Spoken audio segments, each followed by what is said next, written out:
വിഷു ഇത് മലയാളികളുടെ പുതുവത്സരമായി കണക്കാക്കപ്പെടുന്നു. മേടമാസത്തിലെ 1-ാം തീയതിയാണ് വിഷു ആഘോഷിക്കുന്നത്. ഈ ദിവസം സന്തോഷവും സമൃദ്ധിയും നിറഞ്ഞ ഒരു പുതുവർഷം ആരംഭിക്കുമെന്ന വിശ്വാസമുണ്ട്. വിഷുവിന്റെ പ്രധാന ആചാരമാണ് വിഷുക്കണി കാണുക. പുലർച്ചെ എഴുന്നേറ്റ് ആദ്യം കാണുന്നത് വിഷുക്കണിയാണ്. കണിക്കൊന്നപ്പൂവ്, അരി, പഴങ്ങൾ, കണ്ണാടി, നാണയം കൂടാതെ കൃഷ്ണവിഗ്രഹം എന്നിവ ചേർത്ത് കണി ഒരുക്കുന്നു. ഇത് ഐശ്വര്യത്തിന്റെയും സമൃദ്ധിയുടെയും പ്രതീകമായി കരുതപ്പെടുന്നു. വിഷു ദിവസത്തിൽ മുതിർന്നവർ ചെറുപ്പക്കാർക്ക് വിഷുക്കൈനീട്ടം നൽകുന്ന പതിവുമുണ്ട്. ഇത് സ്നേഹവും പങ്കിടലും സൂചിപ്പിക്കുന്നു. കൂടാതെ വിഷുസദ്യ ഒരുക്കി കുടുംബാംഗങ്ങൾ ഒരുമിച്ച് ഭക്ഷണം കഴിക്കുകയും ആഘോഷിക്കുകയും ചെയ്യുന്നു.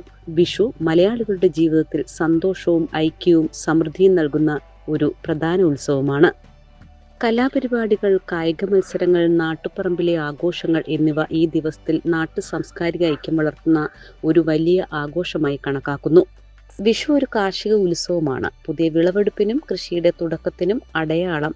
പ്രകൃതിയോടുള്ള വിശ്വാസവും പ്രതീക്ഷയും പഠിപ്പിക്കുന്നു. വിഷു എന്നത് വെറും ഒരു ആഘോഷമല്ല, മറിച്ച് കർഷകരുടെ പ്രതീക്ഷ, പ്രകൃതിയോടുള്ള നന്ദി, പുതിയ തുടക്കത്തിന്റെ പ്രതീകം എന്നിവയാകുന്നു.